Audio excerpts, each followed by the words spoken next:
Good evening.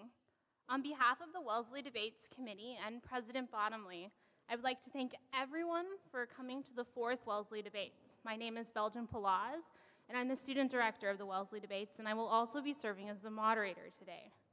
I know it's a busy time of the year for everyone, and hopefully our contentious and provocative topic and our engaging speakers will invigorate you to power through these last few weeks of the semester. Our student-generated debate resolution today, Affirmative action is detrimental to a meritocratic society, has been chosen because of its centrality to American and global discourse. The idea of provocative debates and contentious issues are well known at the Oxford Union Debates, the model for our Wellesley Debates. This is illustrated in Oxford Union resolutions such as, "This House would ban all zoos," "This House would detain its asylum seekers," "This House would allow sex selection for in vitro fertilization." Needless to say, the Oxford Union Debates facilitate discussion on tough questions. It is our aim through these debates to provoke intense discussion in a face-to-face forum. Free speech is uniquely important to this college because it is a community committed to reason and rational discourse. Free interchange of ideas is vital for our primary function of discovering and disseminating ideas through research, teaching, and learning. Ironically, in an open society where we have the possibility and right to express ourselves freely, we often do not. People are often too afraid to express their views on contentious issues because they worry about the sensitivity of others, or they do not want their positions scrutinized. Because no other community defines itself so much in terms of knowledge, few others place such a high priority on freedom of speech. The Wellesley Debates allow individuals in our community to comfortably exercise the right to express and listen to unpopular views. In a vibrant intellectual community as our own, we need face-to-face confrontational dialogue on important issues to encourage discussion and allow diverse opinions to be heard. Now, for some practical matters. Again, the motion for this fall debate is affirmative action is detrimental to a meritocratic society. Hopefully you all voted on a pre-debate ballot when you came in, on which you voted for or against the motion. If you haven't done this, please do so right now. At the end of the debate, or when you need to leave, the wonderful Catherine and Veronica will be asking you to vote on a post-debate ballot. Please do this, and please make sure you vote only once each round. In addition, I would like to thank President Bottomley for sponsoring our debate, as well as the other committee members, our faculty advisor, Professor Cushman, and Veronica Martinez and Catherine Vaticiotis, who have helped considerably. Now I'd like to introduce our panelists. Arguing for the motion that affirmative action is detrimental to a meritocratic society, we have Morgan McKinney, class of 2012, who is majoring in political science, Sarah Sassone, class of 2014, a philosophy major, and then arguing against the motion that affirmative action is detrimental to a meritocratic society is Linda Lee, class of 2011, a history major, and Kit Calley, class of 2013, an urban studies major. Our debate structure today will take place in 3 parts. First, each speaker will have exactly 8 minutes with which to make their opening statement. We will alternate speakers in the following order. Kit will begin, then Sarah, then Linda, and Morgan. At the 7-minute mark, I will give each panelist a 1-minute verbal warning, something like 1 minute. And I will verbally notify them again when their time has expired. Should they go over time, I will not hesitate to cut them off. After statements will be the rebuttal section. During this time, each team will have 6 minutes to rebut the sides of the opposition's presentation. They may do so by addressing any points they wish, and finally, each side will have 6 minutes for closing statements. Now, after the debate, we will open the floor to you, the audience, for a question and answer period of 25 minutes. Before we start that part of the debate, I will briefly review some guidelines and etiquette. I want to emphasize once again that this is not just a lecture, but that the goal of this is for each panelist to move your opinion, and she will do this by making arguments for or against a very provocative motion. So please make sure you have voted and that you do vote again afterwards.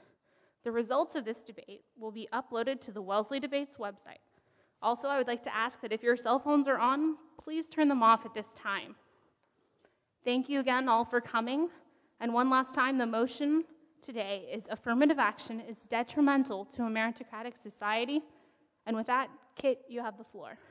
Thank you, Belgian. Thank you so much for organizing this as well, and thank you all for coming. I think, if nothing else, I'd really like all of us to challenge our views tonight, because I know the process of researching this has challenged and strengthened my own conviction in the position we will lay before you tonight. So Linda and I are arguing against the motion that affirmative action is detrimental to a meritocratic society, because we believe that, in fact, affirmative action is a vital tool in building a more meritocratic society. So in my opening statement, I will lay the foundations for our argument, and then Glinda in her opening statement will go on to elaborate on them. So I'm going to begin just by defining the terms, which is a vital part of our argument. So the first question is, what is a meritocracy?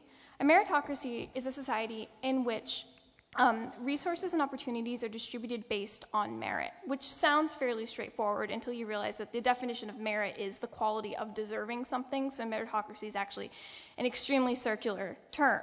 It means getting something because you deserve it. In practice, of course, merit usually indicates talent, ability, and in modern times it usually refers to, because it's so often used in the professions, intellect, achievement, intellect and talent, drive to succeed. So one of the major questions we have to ask is, how do we know that we've achieved a meritocracy? There are really two preconditions for a meritocracy to exist. One of them is that all have equal access to opportunities to prove their merit and to develop their merit. If you don't have that, you can't really select among people, because not all have been given an equal opportunity to demonstrate their merit. And then our second precondition would be that merit is judged fairly. That merit is not judged, that merit is judged based on a person's actual qualities, not skewed perceptions of them.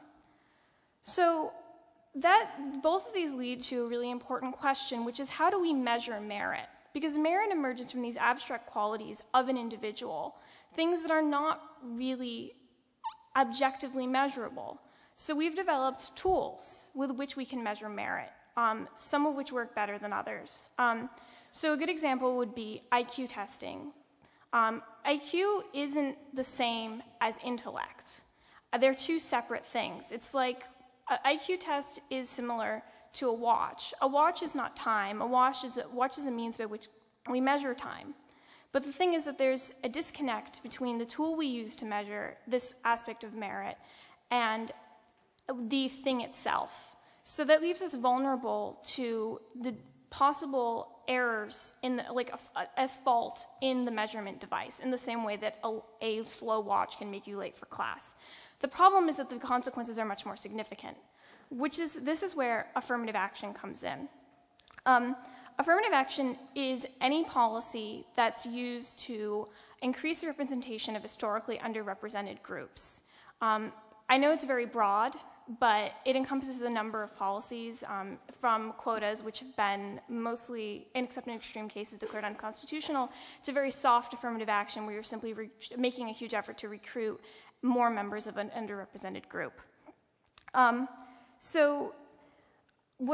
then the other thing I would like to make a point of is that in the United States, we have a tendency to try to make everything about black and white. Affirmative action has never been just about black and white. It includes all minorities, it's included women, it's included first-generation college students. In certain cases, it's included men. Men receive affirmative action in nursing school, for example, because they are underrepresented in the caring professions. So the reason why this is relevant, the way affirmative action connects to merit is that because our society does not meet the first precondition of creating a meritocracy, the way that merit is unequally expressed in our society because pervasive and systematic discrimination and inequalities make it so that people have unequal opportunities to demonstrate their merit, and the measurements the credentials we use to determine merit as I said, are not the same thing as merit. They are simply measurement devices, and they can have flaws. A demonstrated achievement is different from underlying ability.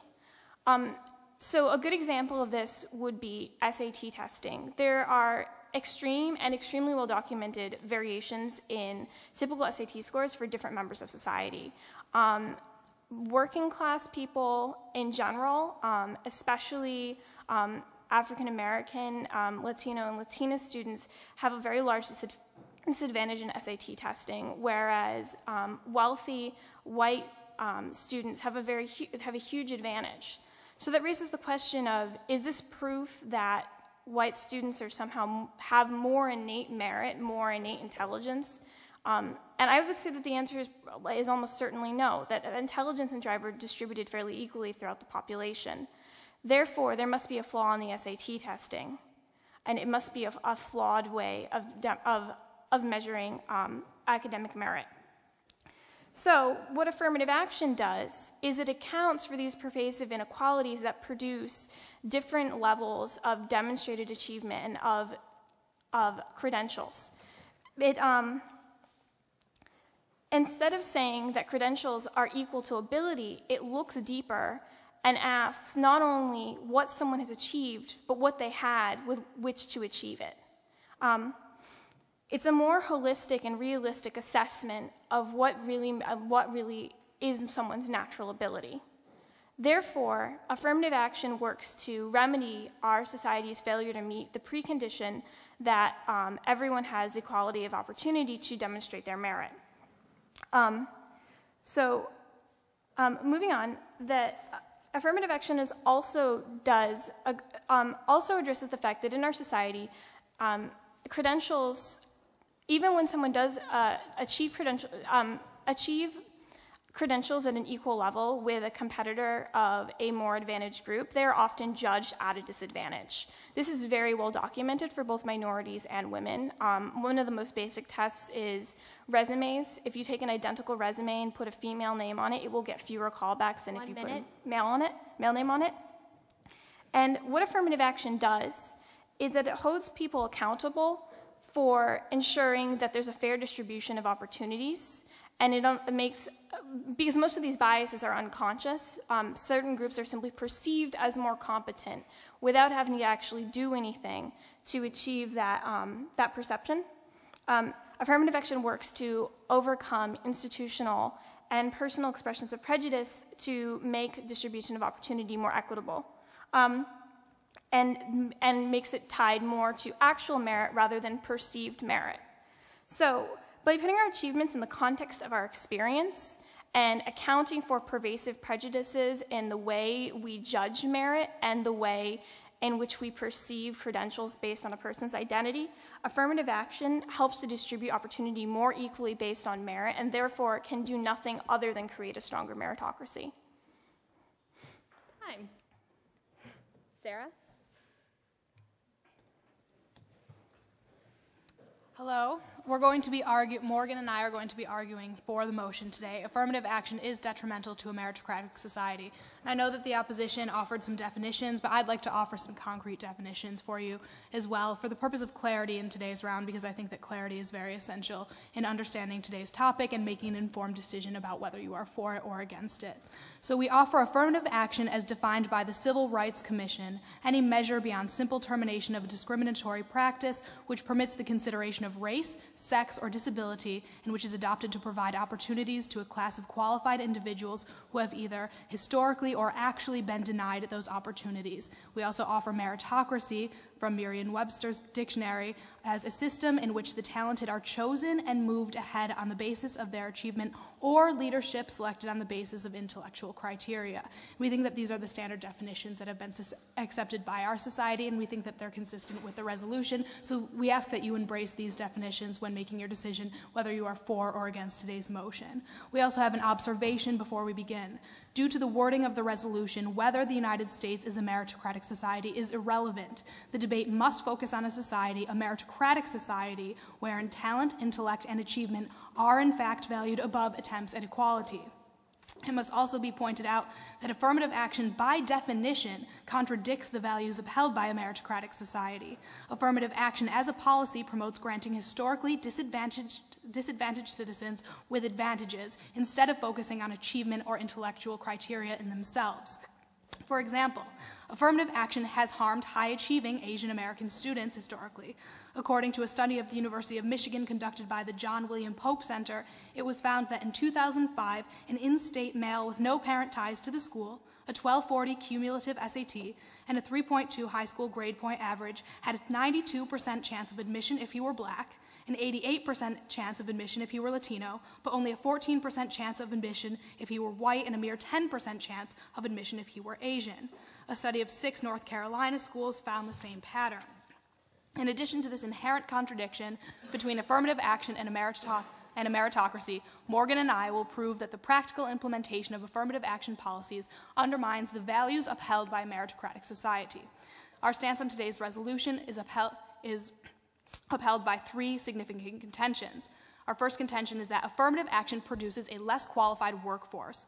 President George W. Bush famously attacked the University of Michigan for its affirmative action-based quota system. He claimed that it is unconstitutional for anyone to be given preference on the basis of race. While one can argue that at times preference may be necessary in order to level the playing field for all races, one must concede that the concept of affirmative action inherently forgoes the quality of an individual's achievements at times, usually for the purpose of promoting diversity.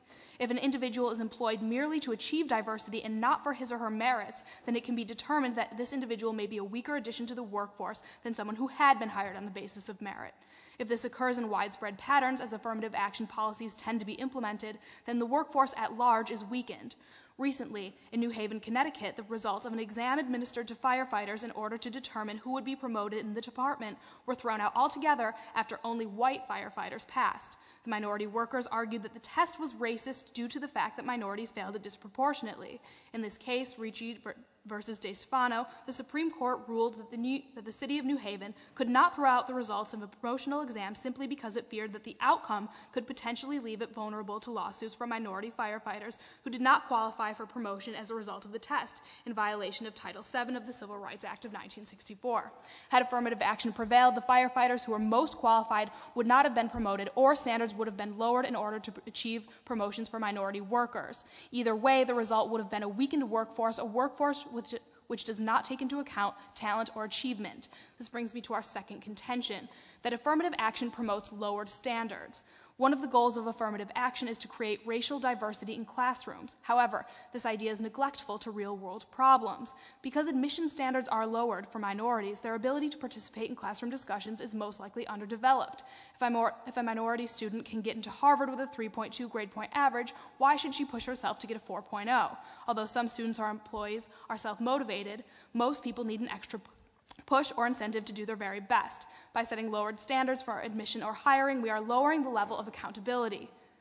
The Thomas Sowell of Stanford University's Hoover Institution recently concluded a study of affirmative action programs around the world, from India and Malaysia to Nigeria and the United States. In his findings, he reports, quote, "The implicit assumption tenaciously held is that great statistical disparities in demographic representation could not occur without discrimination. This key assumption is seldom tested against data on group disparities and qualifications. For example, as of the year 2001, there were more than 16,000 Asian American students who scored above 700 on the mathematics SAT, while fewer than 700 black students scored that high, even though blacks outnumbered Asian Americans several times over," end quote. Instead of addressing that issue, affirmative action attempts to make up for it by lowering standards for certain groups. This practice is detrimental to a meritocratic society in that it throws value placed on achievement out the window. This brings me to our third contention, that affirmative action does not help its recipients succeed. We have 3 subpoints supporting this. Our first subpoint is that affirmative action puts minorities in positions for which they are unprepared. Because affirmative action essentially lowers standards for certain individuals in order to promote equality or diversity, it results in the placement of individuals in positions or institutions for which they are unprepared. Top-tier schools for which acceptance is extremely difficult have high GPA and SAT requirements because the courses at those institutions are characterized by extraordinarily demanding workloads, tests designed to elicit more low scores than high, and competitive environments with monumental expectations for students. When those schools are forced to lower standards to achieve diversity, some students can't keep up. As proof, the University of Pennsylvania's graduation rate is 86% for black students and 97% for white students. Duke University's graduation rate is 86% for black students and 96% for white students. Swarthmore College's graduation rate is 86% for black students and 95% for white students. This brings me to our second subpoint, that affirmative action creates a negative perception of its recipients. This negative perception, which stems from the idea that minorities wouldn't be where they are had it not been for affirmative action advantages, ultimately forms a glass ceiling in the workplace. Because of the implementation of affirmative action, employers simply see its recipients as people who got an unfair advantage, not as actual qualified candidates, no matter what their accomplishments are. Black Supreme Court Justice Clarence Thomas stores his Yale law degree in his basement with a 15-cent sticker from a cigar package on the frame. He famously stated that 15 cents are all it's worth due to affirmative action. Thomas says he initially considered his admission to Yale a dream, but soon felt he was only there because of his race. He says he loaded up on tough courses to prove he was not inferior to his white classmates, but considered the effort futile. He says that he was repeatedly turned down in job interviews at law firms after his 1974 graduation. Had affirmative action prevailed, This brings me to our third subpoint. Minority recipients have negative self-view.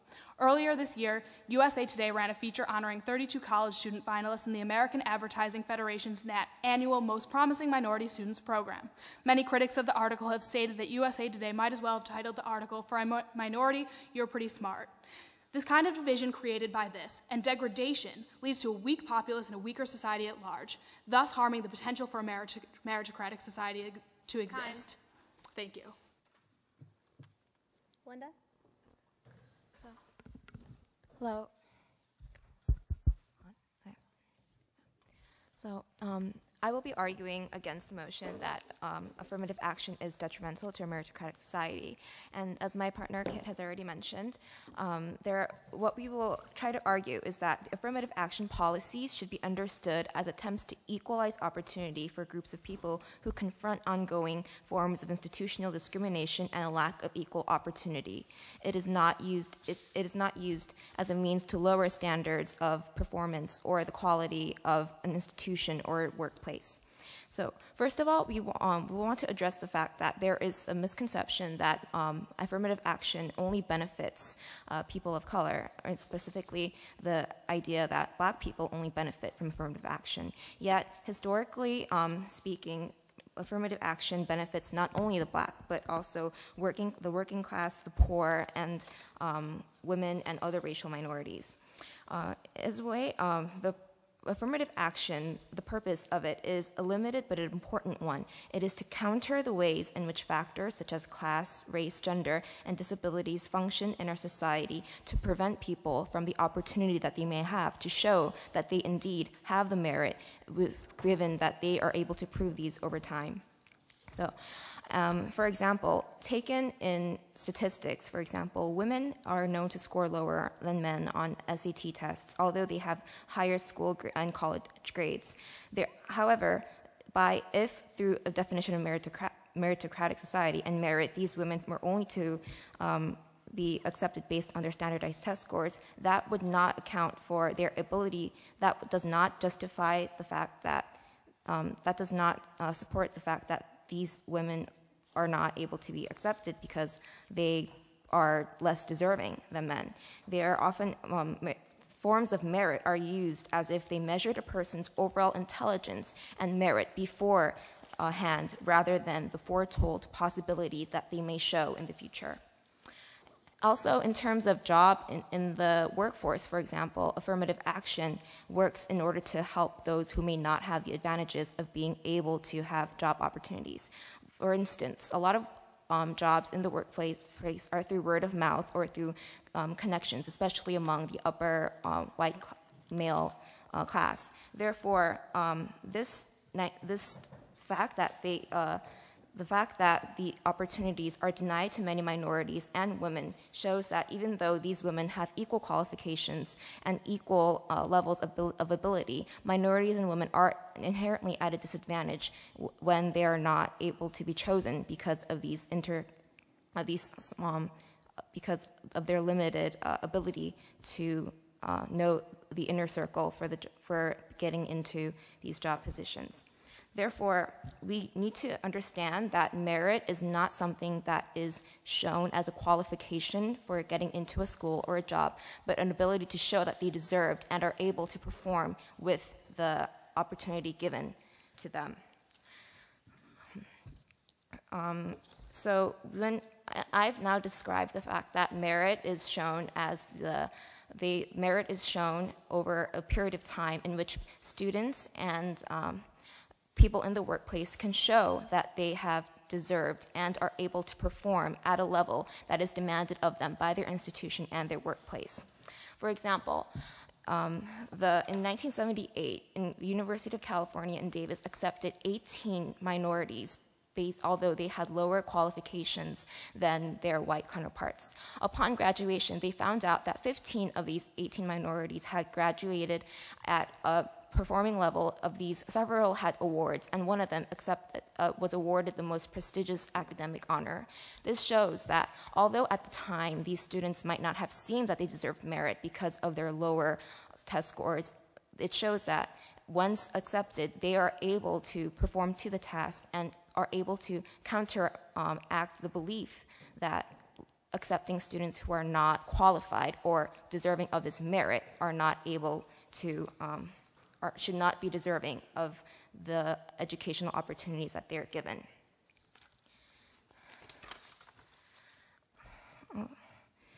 So we also have to keep, we must also keep in mind that people who have gone through affirmative action are not limited to only minorities, women, or people of working class. For example, white men are also subject to affirmative action, and it also helps in the social equality of the distribution of the redistribution of the profession.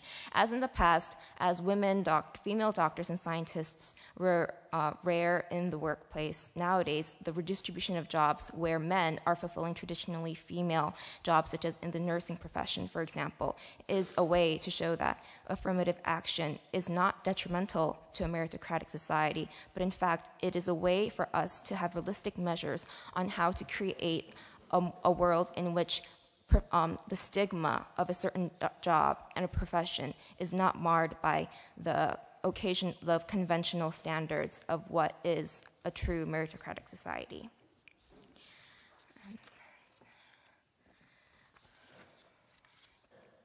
And how we must also, our point, however, is not to endorse just a purely meritocratic society as a realistic goal, but a way to show that the reality that many institutional structures not only fail to function as pure meritocracies, but also serve to systematically disadvantage whole groups of people, including working class people, women, and people of color.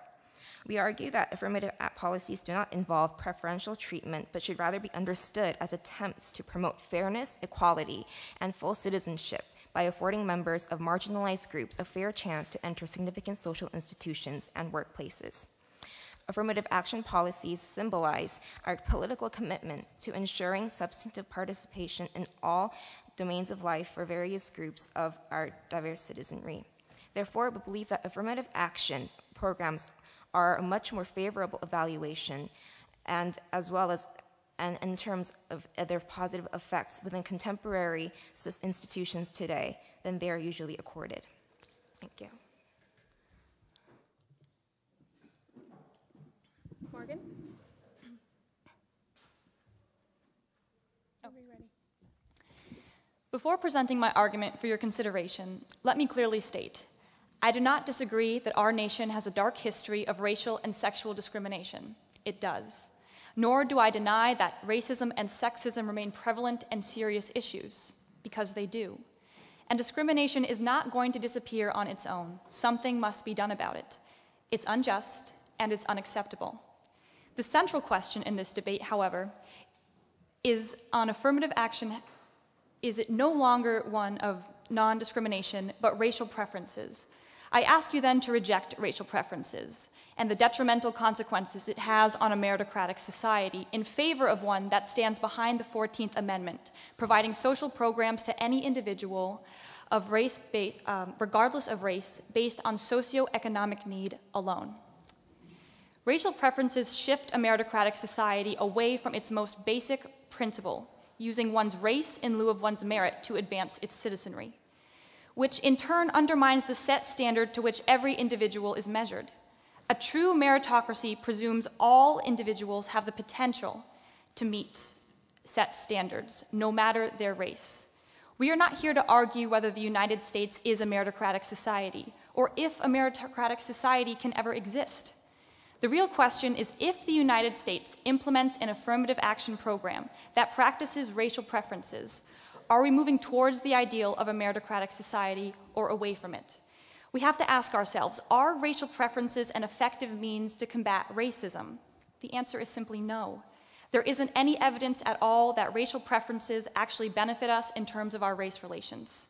In fact, what evidence there is points to just the opposite. We're moving away from the ideal of a meritocratic society. Not only is affirmative action sending the message that those who receive it are inferior to those who don't, the stigma that is put on racial and ethnic groups that are receiving affirmative action actually makes it harder for those individuals to advance in the workplace. What is the stigma that I'm talking about? It's the stigma that certain races are pushed through the school system and held to a lower standard than other races who attend that school system. So even if both students worked equally hard and received the same degree, the racial minority will graduate with the stigma that somehow their degree is worth less than the other students because they benefited from affirmative action. So what does this stigma do? Research shows that minority groups, even once they achieve a higher level of education, have a harder time advancing in the workforce, because even if affirmative action lands them a position, their boss will assume they weren't actually qualified for the job to begin with, and they're going to have a harder time advancing in those positions. Because it becomes harder to get a promotion when your boss isn't even going to give you a chance to prove yourself. They'd rather take a chance on an individual they believe is more qualified. And even if that minority student decides to become their own boss, they are still going to run into the same problem. An article revealed that many individuals in New York adopted the attitude that you should not go to a black physician who was under the age of 40, because that physician most likely benefited from affirmative action and was probably pushed through med school and doesn't actually have the qualifications necessary to treat you properly. So even if that black physician did earn their degree purely based on merit, it won't matter, because the stigma affirmative action placed on them is going to make it harder for them to attract patients and ultimately further their career. And especially considering that physician had the merit, he or she would have been better off if affirmative action wasn't implemented at all. And what about the minority groups who are actually placed into higher education without the proper merit necessary to thrive? Does that still benefit them? The answer is still no. Because studies have again shown that individuals who are placed into those school systems without the proper merit will struggle more. And if those low grades don't first encourage them to drop out, they will discourage them from going on to pursue academic careers. 12% of black students in state universities go on to pursue high academic careers after they graduate, where only 8% of those students choose to do so after an Ivy League education. Using those stats alone, minority groups who didn't receive affirmative action actually went farther in the workforce than most of those who were placed in Ivy League schools. And it really doesn't matter what unqualified individual you place there.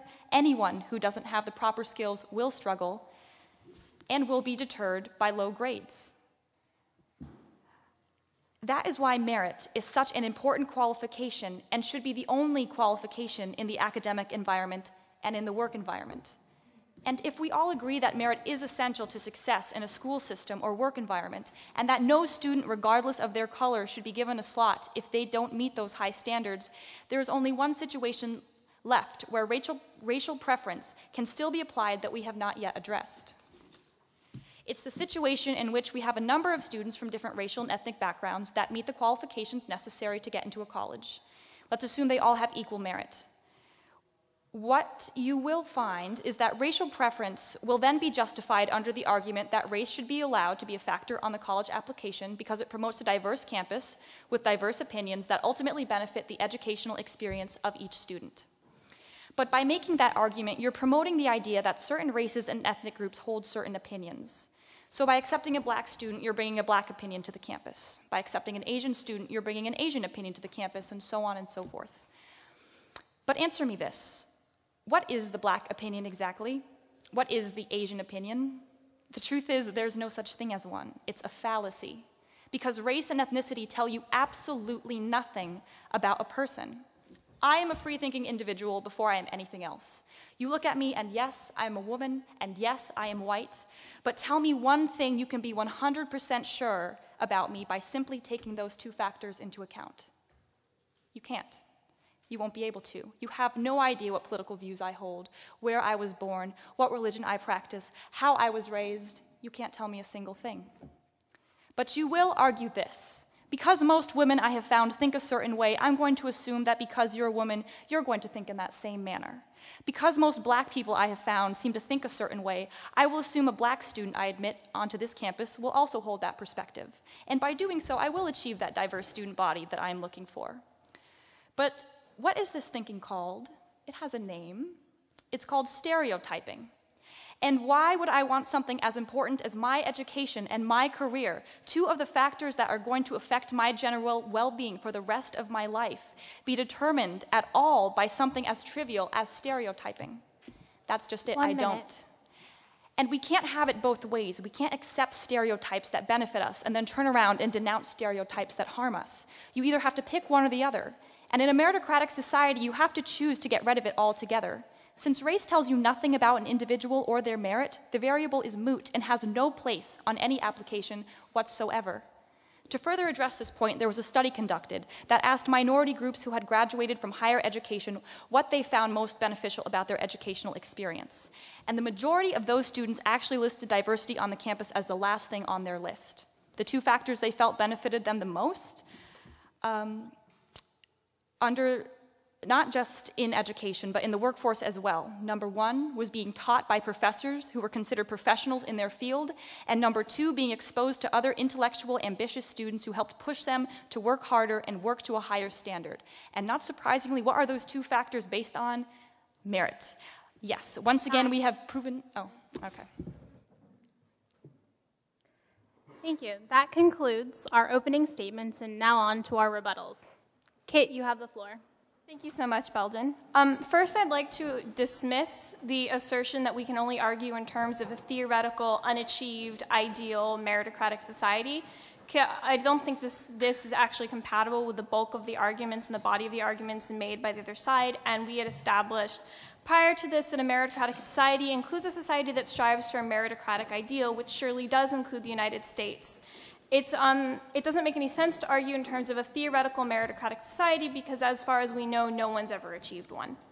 So the first point I'd like to address is the overarching thesis that affirmative action is inherently conflictual with the values of a meritocratic society.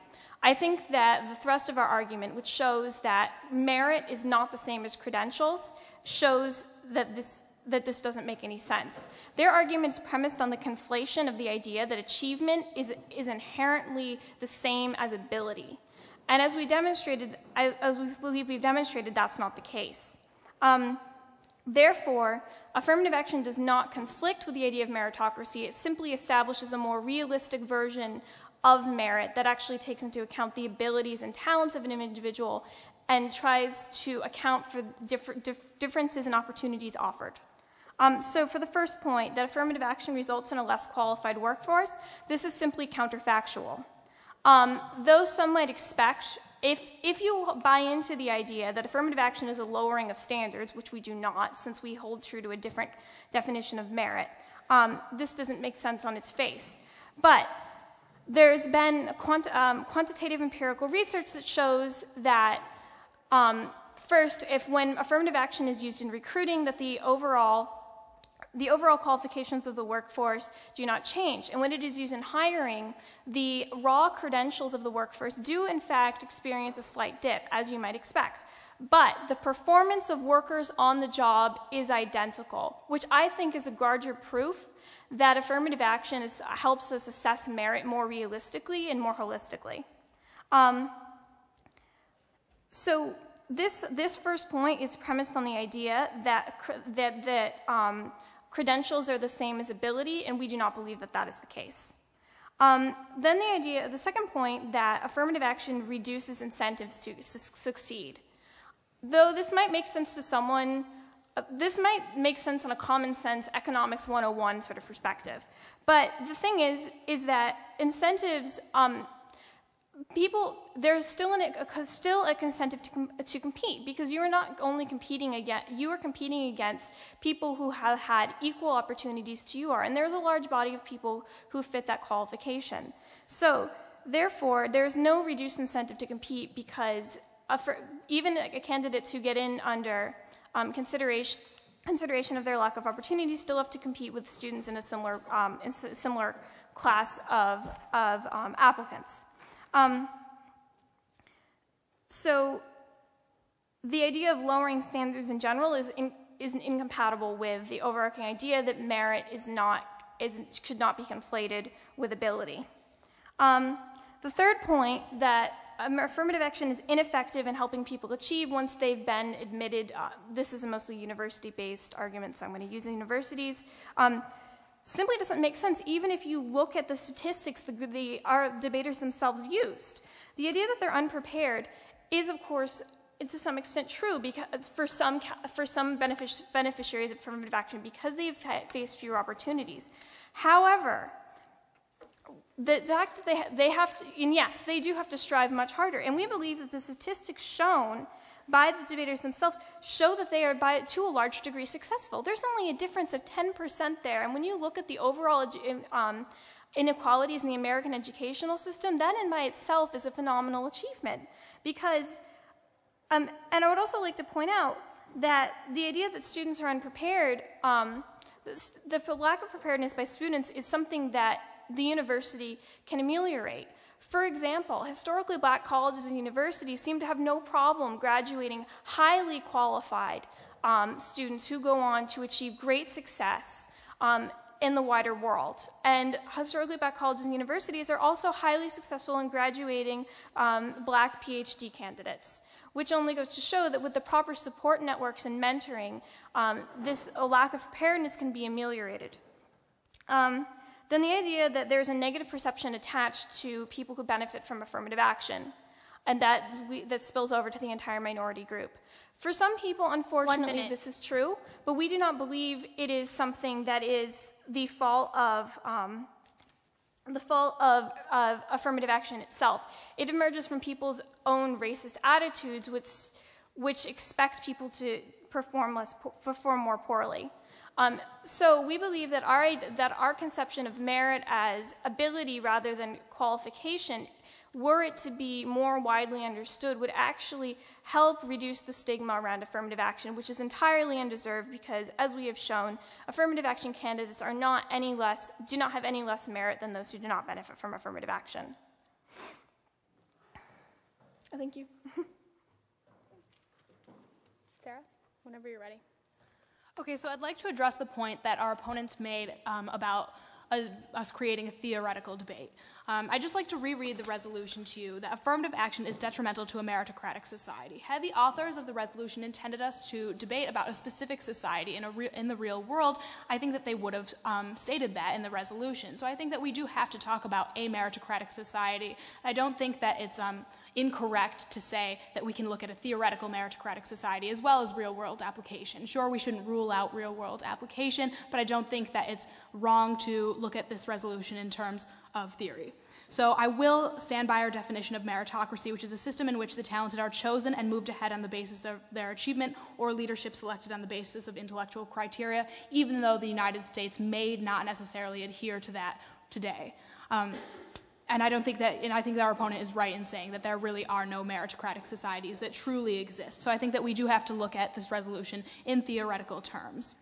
Our opponents also state that what we use to determine merit is inherently flawed. The tools that we use to determine what makes someone intellectual, what someone's achievements are, what makes somebody more qualified than somebody else, are inherently flawed. She gives the example of SAT testing, and she says that blacks and Latinos have disadvantages when it comes to SAT testing because they usually score lower than their white counterparts, and that must mean that there's a flaw in the SAT test.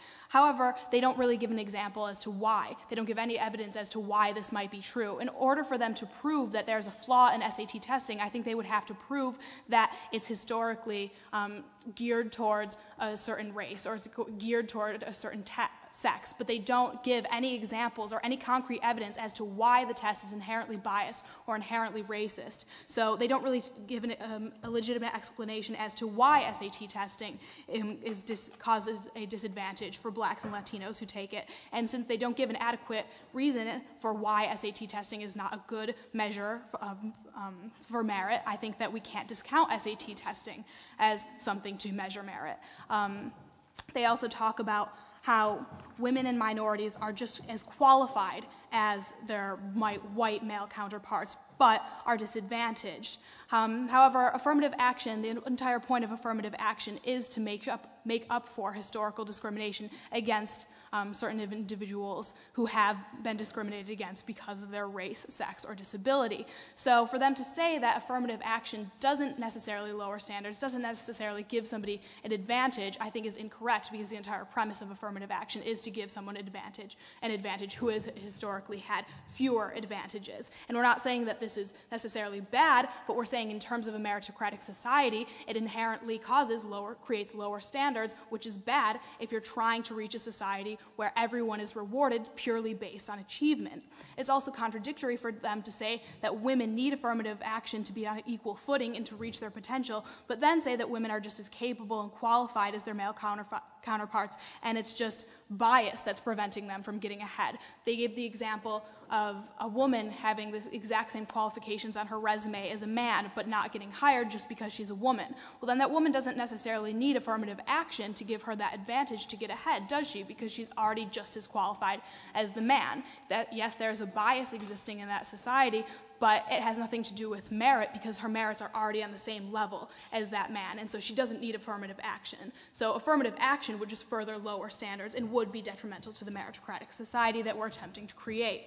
They also attempt to address our contentions and say that our first contention is counterfactual, and the only real attack she makes on this is that it doesn't make sense. When we give the example that affirmative action produces a less qualified workforce, our opponent says, oh, this doesn't make sense because affirmative action in the workforce creates workers who are hired and work just as hard as workers who are not hired on the basis of affirmative action. However, we have to point out that affirmative action and merit have nothing to do with hard work.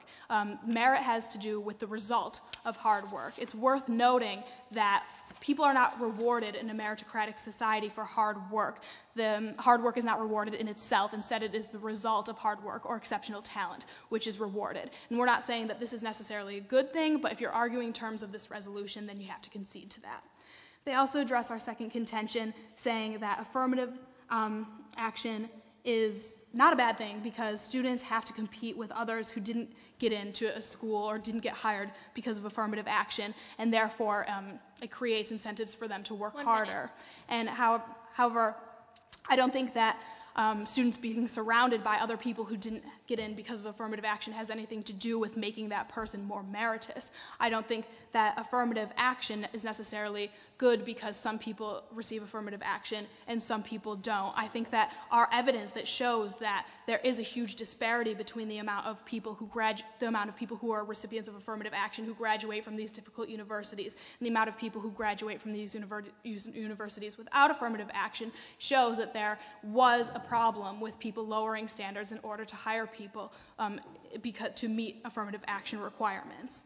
They also attack our third contention, saying that it doesn't make sense. And they again address that point that I was making about how students who receive affirmative action have lower graduation rates than students who didn't. And they say, well, 86% graduation is still a lot. But we're saying that it's a lot lower than the amount of students who graduate who didn't receive affirmative action. And that's clearly saying that they're put in positions for which they are unprepared. Thank you. Thank you. That concludes the rebuttal section, and now we're going to move on to the concluding statements. Morgan? Oh. Should I go first? The closing statements are one person only, correct? Not split. Okay, thank you. Whenever you're ready. Sure. Do you want to start? The practice of using racial and sexual preferences in the name of affirmative action is fundamentally at odds with the ideals of a merit-based society, because there is absolutely nothing that can justify any form of racial or sexual discrimination. The foundation of a meritocracy will be undermined when the opportunity to be recognized and advance is no longer based on one's ability and accomplishments, but rather categorically on one's race or gender, no matter the justification. In fact, research suggests utilizing discrimination to combat discrimination further promotes discrimination. Perhaps many of you remember last year when the sisterhood at Wellesley College was privileged to have Madeleine Albright share her personal encounter with sexism as she rose to her position as Secretary of State in American politics. Remembering a time when one of her male colleagues asked her why she would not take his calls, Ms. Albright recanted her response to a loud cheer from the audience. If he were to hire a woman for that position, she might just start taking his calls. Her comment and the audience reaction surprised me. Why had an intelligent, accomplished, and influential woman like Miss Albright decided to take calls based on gender rather than merit? One could reasonably surmise she was responding to the sexual discrimination she experienced at the hands of her male colleagues in an attempt to level the playing field by banding together with other women to combat the male networking that no doubt made it harder for her to advance in her career. The audience clearly sympathized with Miss Albright and appeared to support her gender-biased comment. But ask yourself, does being a victim of sexual discrimination by some males somehow justify the sexual discrimination of other or all males? Let us suppose for a minute that Miss Albright's male colleague was fair-minded, and let us further suppose his calls are repeatedly ignored based on his gender in an attempt to right the wrongs of the males who impeded Miss Albright's career. I assert one could reasonably predict he would eventually engage in sexist behavior of his own. Women looking out for and promoting only women will serve to encourage men to further look out for and promote only men. This logic creates an us versus them attitude, and that only deepens the cleavages in strained gender relations. Similarly, you cannot combat racism with more racism because it will serve to polarize and deteriorate race relations, ultimately leading to more racism. Now, I know many of you are asking yourself, what other choice did Miss Albright have to combat the male sexism she encountered throughout her career if she wanted to advance to a prestigious position such as the Secretary of State if she hadn't formed a sexist network of her own? To that, I answer this. My colleagues and Miss Albright are intelligent, dynamic women. The idea that they do not have the capacity to rise to high-ranking positions such as Secretary of State, if not for racial or gender preferences and networking, is absurd to me, and it should be to you too. We can compete, and what's more, we must compete if we are ever going to truly be equals. In life, one can choose the high road, or one can choose the low road. Admittedly, the high road to a meritocratic society is more difficult, for it requires forgiveness, patience, community, and determination, but the journey must be taken. While the process is longer and more difficult to fight, case by case, through the courts, under the Equal Protections Clause, success will be free from the stigma of racial and gender preferences. And rather than widening the racial and gender divide with racial preferences to address behaviors only practiced by some members of a group, individuals will be held accountable for their own actions. Though admittedly raising the skill sets of the disadvantaged will take longer than lowering the bar, the end result will be something closer to a political environment where men and women of all races respect and work together as free-thinking individuals, as they will be ruled not because of birth, but on merit alone. In conclusion, civil rights that are trampled as a result of racism or sexism should be resolved through our legal system using protections granted under the 14th Amendment, the Equal Protections Clause. Because when one chooses to combat the authority of a social majority by countering with similar race and gender-based networking and discriminatory practices, it only furthers the divide and relations between such groups. We cannot praise or punish individuals for things they cannot control. We cannot praise or punish them for the color of their skin. We cannot praise or punish them for the stigma history has placed upon them. And we cannot praise or punish them for the family they have been born into, because no matter how hard an individual works or what opinions they may adopt, those are immutable traits that cannot be changed. What we can do is reward the hard work and effort individuals put forth and the knowledge and skills they choose to gain while actively punishing the individuals who choose to still practice racial and sexual discrimination. Race and gender preferences only work to further the stigma of inferiority history originally placed upon them. Merit is the constant in this equation that will always serve to push a meritocratic society forward. It is the quality of the professors and the achievement of its students that makes an educational environment flourish. The truth is, Clarence Thomas said it best. He said, and I quote, "1 minute. I reserve the right not to have my views assigned to me as if I was an intellectual slave. We are not intellectual slaves to our own race or gender. We are free-thinking individuals before we are anything else. Race and gender tell you nothing, but merit tells you everything. Thank you.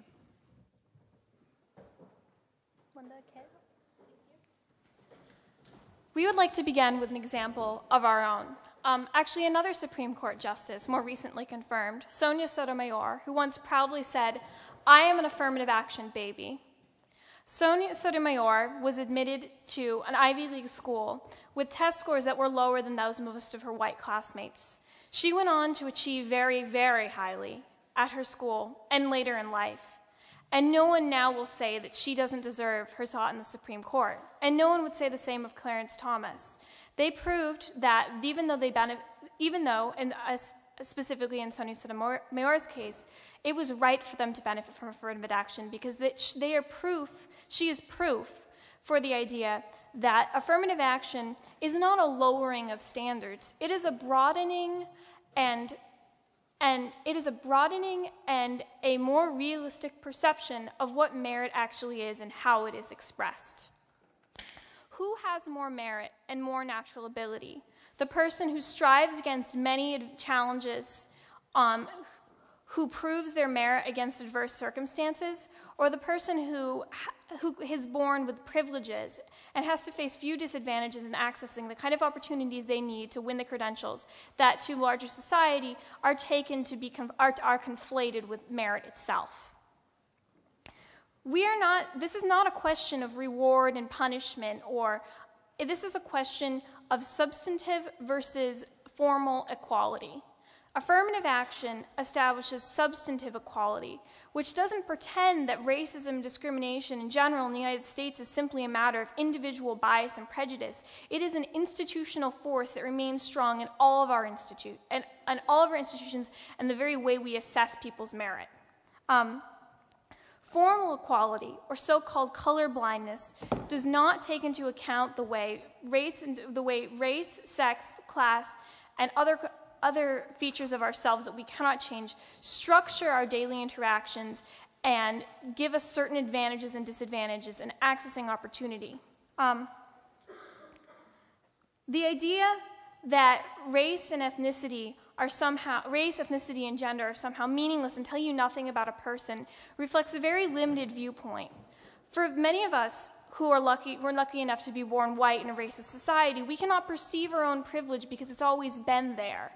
But one thing I can tell you is if you're white in America, you benefit from privilege.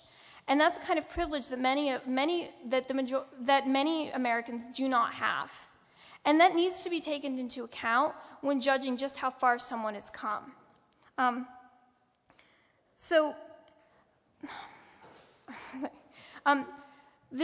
We think we have established that affirmative action is not a lowering of standards. We think we have established that we value merit just as highly as our colleagues. The important distinction is that our definition of merit takes into account the context of an individual's experiences and the advantages and disadvantages that they face.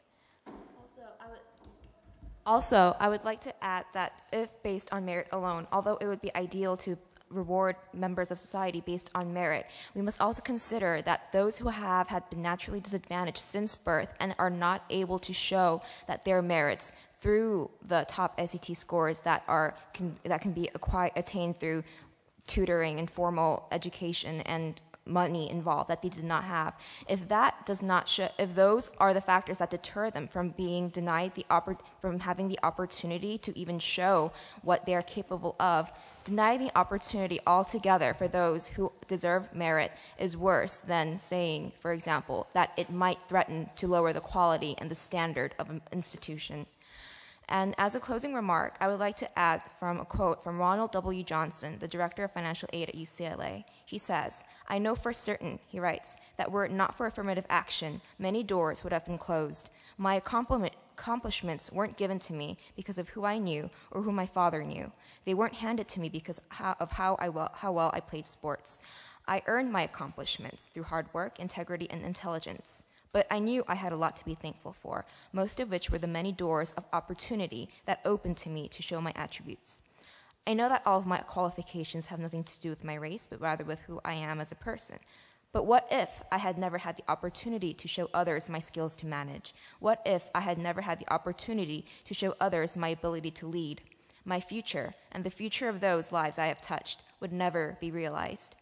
Whether it's due to racism, closed doors, or perhaps the non-existence of affirmative action, the results would have been the same: lack of opportunity.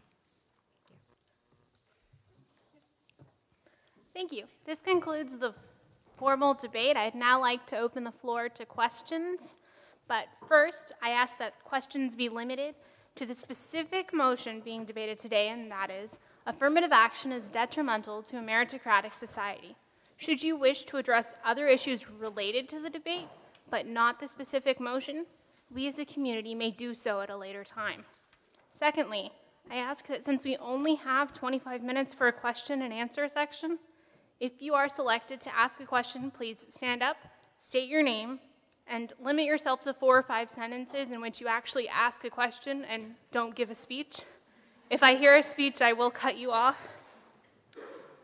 Also, since we'd like to cover a range of questions, we will not allow any follow-up questions. So with that, does anyone have a question?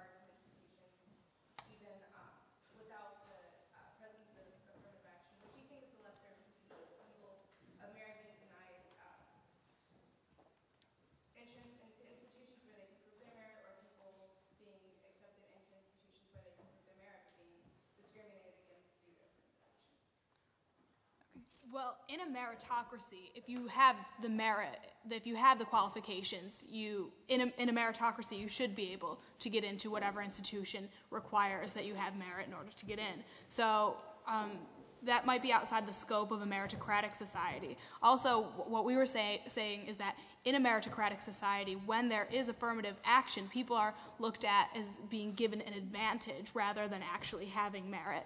And columnist Jeff Jacoby, who has written for the Boston Globe and the Boston Herald, has characterized this as like the best black syndrome. It says that like you will never be the best, you will only be the best in your minority group because of affirmative action. And that hurts a lot of people, and a lot of people feel that they're not seen for their merits, they're seen for being given an advantage, and we think that's wrong, specifically in a meritocratic society. Am I also allowed to respond? Oh. So I believe what you're saying is this: what's worse, people being barred because of discrimination or people being put in because of discrimination? Right.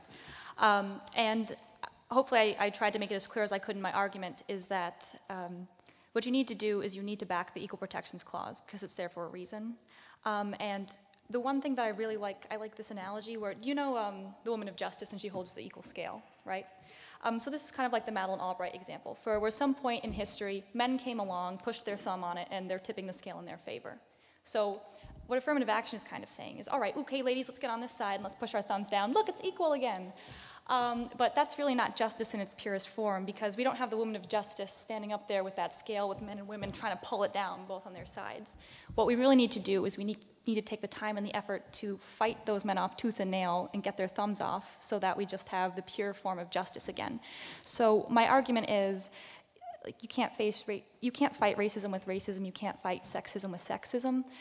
What we need to do, and I know it is admittedly harder and more frustrating for the minority groups that history has originally discriminated against, that it is going to be a fight, but it needs to be done through the courts, because ultimately you are going to get that pure form of justice at the end of the day. So that would be my answer. It's better to just fight through the courts. Well, we firmly believe that formal equality is not enough. Formal equality has never been enough because the historical influence and pervasive and continuing discrimination prevents it from working as it should. I think the conception of affirmative action as somehow unfairly tipping the scale in a different direction is just on its face wrong-headed. It just doesn't fit with our conception of what affirmative action really does, which is, again, to remove that conflation of credentials with actual merit. So to respond to the original question, which is the lesser of two evils, people who are, I think the understanding was people who do have merit not being admitted, or the stigma of affirmative action. I think that we need to fight the stigma of affirmative action. We shouldn't give in to assumptions that are pretty much just dressed up versions of sexism and racism that say that because you benefited, you must be less qualified. The answer to sexism is not to give into it. The answer to racism is not to give into it. It's to fight it with the facts and the actual qualifications that people have. So essentially, we just, the very idea that affirmative action is somehow in and of itself sexist and racist doesn't make sense. It's simply a taking into account of the continuing institutional racism, sexism, and other isms that continue to structure our experiences and deny some of us opportunities at a larger extent than others. Oh, well, and also, I would like to add that the idea that people who benefit from affirmative action are not necessarily are less qualified is not also saying that the non-beneficiaries are thereby more qualified. I think that it shows that without affirmative action policies, this question would not even have come up. We can't say that because we want to challenge the stigma of affirmative action, we will no longer have affirmative action. That is just trying to go forward, but going one step forward at the risk of going 2 steps backward. Any more questions?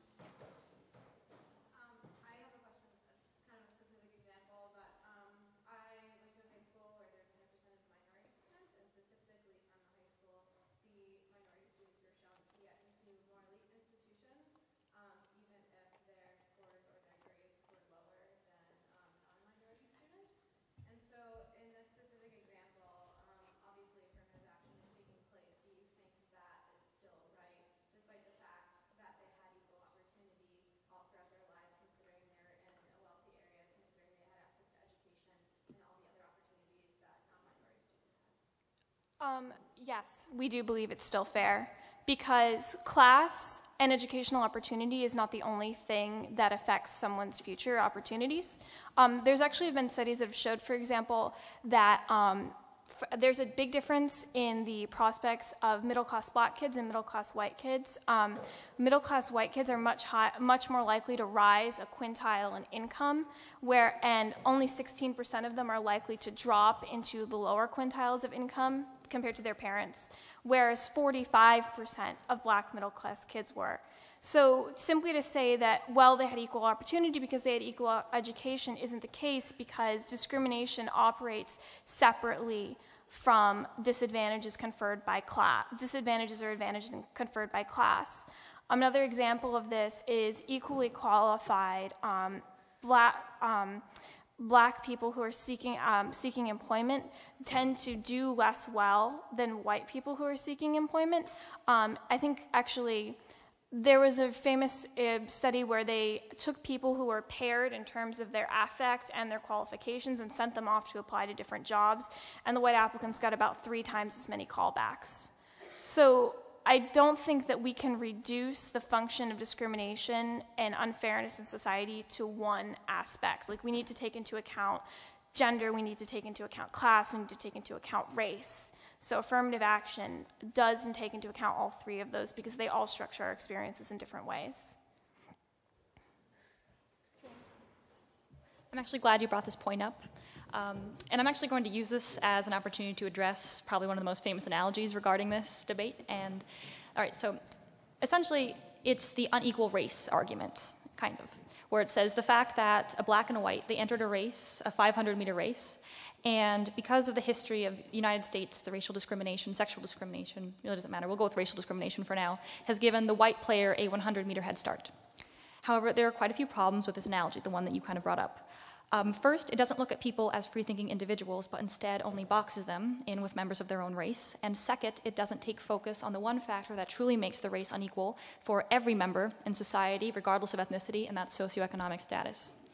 So in a 500-meter race, the players that started the race are the same ones that ended it. But in life, every individual, and I repeat, individual, dies before that race is even over. First of all, the only way to make that race analogy work is to somehow argue that an individual of a certain ethnicity can only represent other individuals of that ethnicity and vice versa. But that doesn't seem to make a lot of sense. Just because I'm a woman does not mean that every woman in the past, present, and future will represent me. There are quite a few women in history I disagree with and certainly don't want representing me. And I want to bring up Clarence Thomas again, the same quote to further this point. Many individuals are upset that, as an African American, he denounces affirmative action. They believe he should praise it. In response to these critics, Justice Thomas stated, and I quote, "I reserve the right not to have my views assigned to me as if I were an intellectual slave," end quote. Justice Thomas is saying that he's a free-thinking individual and refuses to be grouped into a racial box. He's saying he's a means to his own ends and not a means to be used as a way to advance the particular racial group fate assigned him. So race and ethnicity only leads our focus away from the real unequalizer, which is what you brought up in this race that we call life, and that's socioeconomic status. There are individuals of all colors born into poverty and wealth in this nation. And our nation will always have a lower, middle, and upper class. That's why I have no problem implementing affirmative action programs that target students in low-income neighborhoods that give them some extra resources to help them help themselves. Because the truth is they do have limited resources if they're born into a lower-income family. That's just the way it is. And they are going to have to work harder to reach a high standard, such as Wellesley College. But those programs should be offered to every individual who had the misfortune of being born into poverty, not just certain races. Because yes, while there is a large group of minorities that are currently in the lower income bracket, there will always be an unequal number of individuals in that bracket at all times. And the proportion of ethnic groups in that category is bound to change and fluctuate over time. So even if you offer a program that benefits every individual in that economic bracket, proportionally, you're still helping more of the particular race you want to. That's not what you should be focusing on, but in either situation, you're going to get the results that you want. So I do believe it's unfair that they are still receiving affirmative action in that particular circumstance, because it is a socioeconomic issue, and that's the only issue that it really addresses. Can I just briefly add that while what Kit said may be fine and you can justify it, and maybe it does, it is consistent with affirmative action policies and why affirmative action was implemented in the first place. I think that in a meritocratic society, that's unjust, because in a meritocratic society, you're supposed to be looking at purely at someone's achievements, someone's merits, and not at any other factors for why they ought to receive a certain advantage.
Do you have a question? Yeah, my question is, sorry.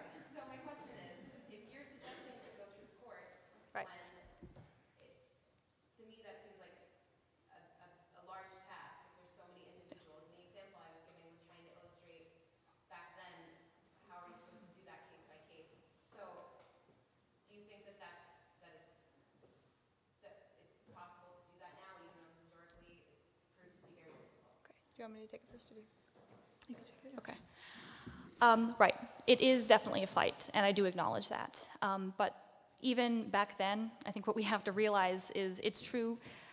White males, though, prevalently, were still in those leadership positions, and you have to realize that even affirmative action was implemented by the majority of white males and white individuals. So even in history, just implementing affirmative action, they did have the backing of certain white individuals, and it wouldn't have gotten done as you're arguing. It was essentially a white male decision, and it's going to be a white male decision whether it's in the courts or whether we're implementing affirmative action anyway. And if you are going to try and promote anything, and promote some sort of program to those white males in those positions at that time period, it's better to try and fight through the courts and say, and maintain the integrity of the Equal Protections Clause rather than trying to override it and fight in the same petty manner that the people that you're condemning in the same manner. Does that make sense? And did I answer your question? Okay. Yes.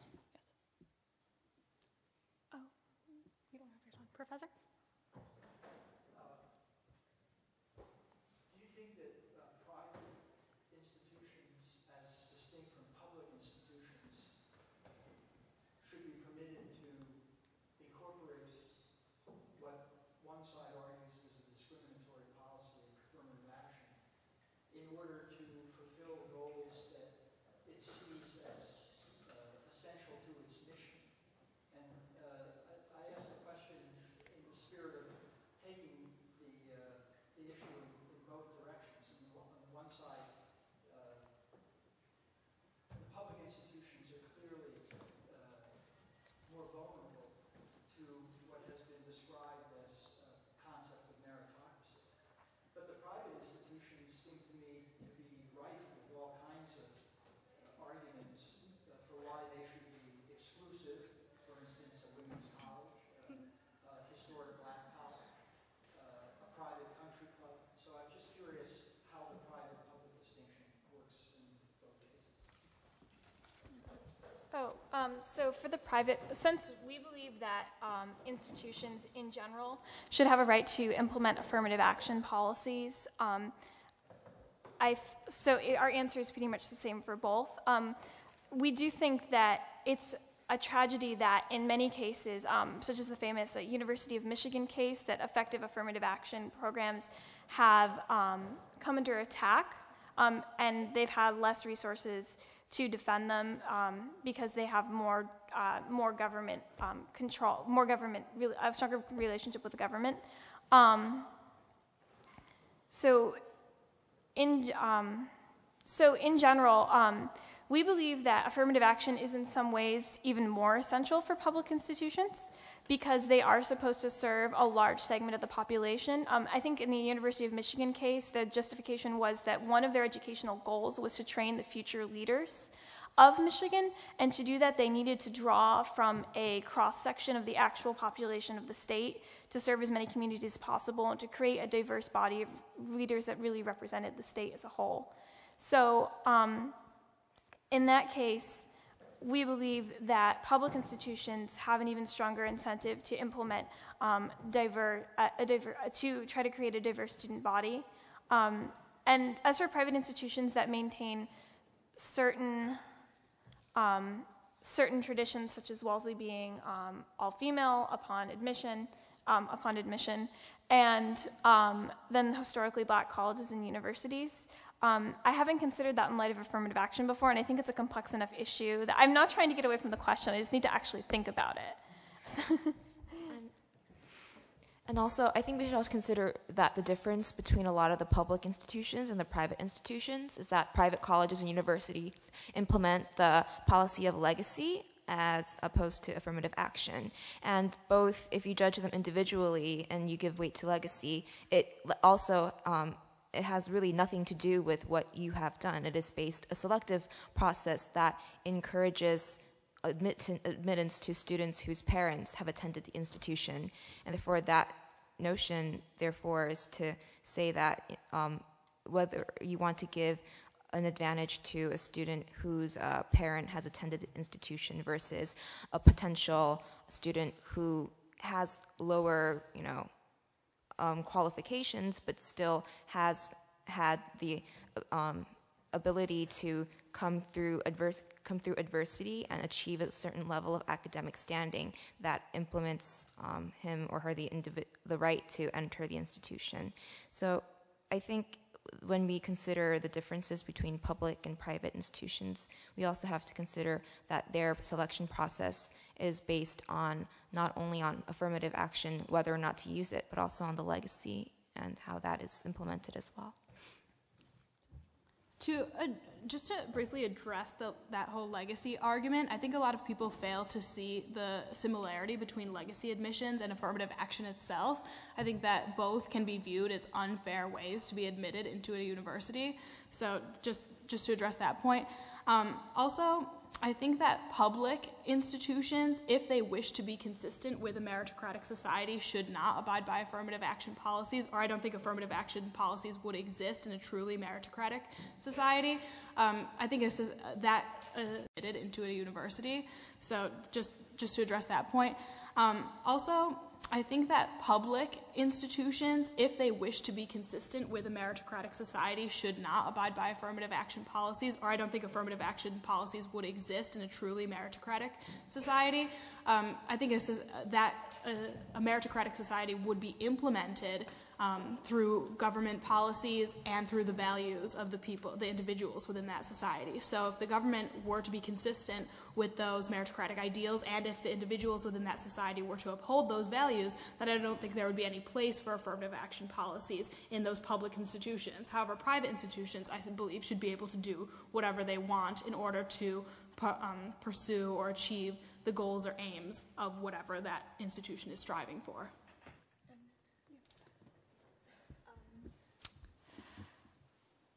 With all due respect to President Bottomley, I actually would like to probably point out that I really don't think there's probably any benefit to an all-gender or an all-race-based school.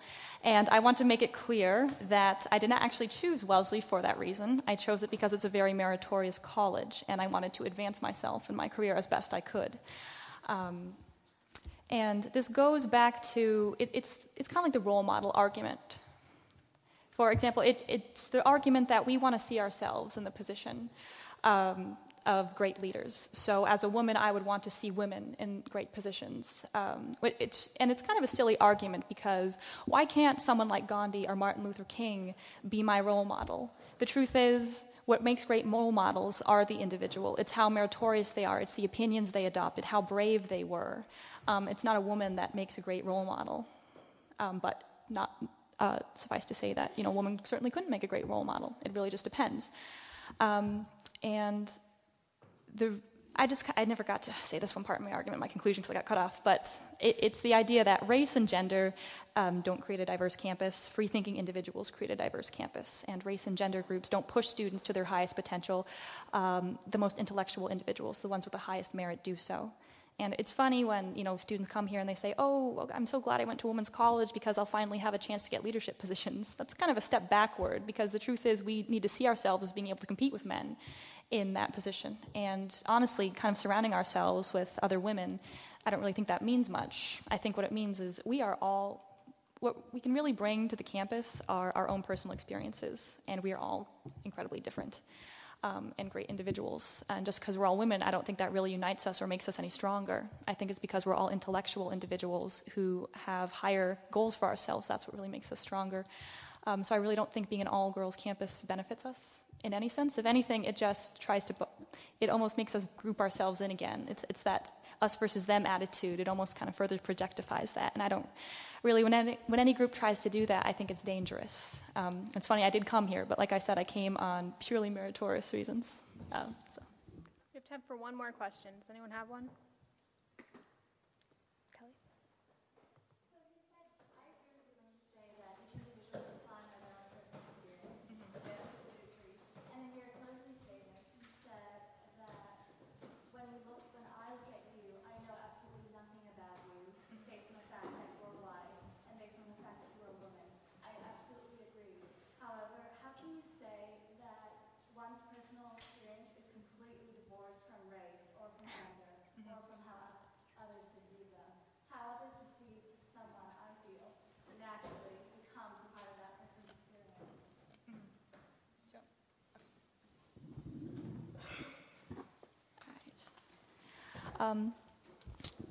I'm definitely not arguing that there's a correlation. I think that correlation is going to grow weaker over time as more and more people are born in different places and different things like that. The truth is, it's the stigmas that we need to try to get away from in society, because the truth is, it's kind of dangerous attitudes that we almost try and adopt ourselves. For example, again, as a woman, if you're born, what are some of the first things people tell you? Well, because you're a woman, society's going to look at you this way, and they're going to think certain things about you.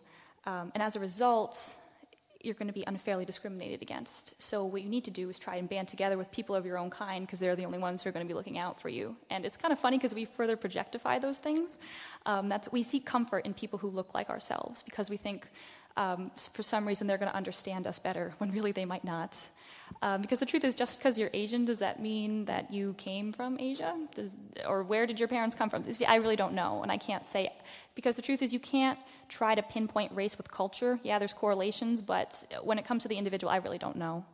And we need to try to stop seeking comfort in people that look like ourselves, because I do think that's a fallacy. They really don't represent us at all. It's kind of funny that we always try to do that, and we try to seek role models who look like us and try to stick together and group together with people that look like us, but there's really no reason to do so. And it's only because of that fear that we're going to be discriminated against that we do so. And if that fear actually goes away, if it ever will, you'll probably see that people will probably mingle more and mix and seek out things that they really do relate to, which are the meritocratic things. Maybe we both like baseball, and maybe we both like to paint. Okay, got it.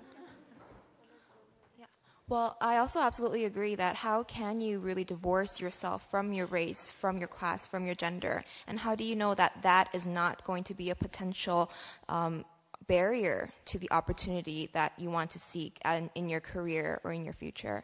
And so when we think about, these opportunities that are denied to you because of a certain presumption or prejudice that is based on you because you are a woman, as in even as much as 50 years ago, women were thought that they couldn't become doctors because that is simply not what a woman did. However, once schools started admitting women based on a process of affirmative action, that conception changed over time, and now it is very natural for us to think that women can also be doctors. So while at the same time, the idea of being able to judge a person only on merit is in fact a very ideal and an honorable thought, it is also very difficult given the fact that, yes, race, gender, class, sexual orientation, all of these things can impede the ability for somebody to be recognized based on what that person can do in the future rather than on what we think that person can do in the future. Yeah. Is there enough time? Oh, yeah, I just think that I agree completely with the question, because the idea that we can divorce ourselves from these aspects of our identity speaks to our lack of understanding about how they structure our lives, not the fact that they don't. I think the denial that discrimination and prejudice continue to exist will not help alleviate them.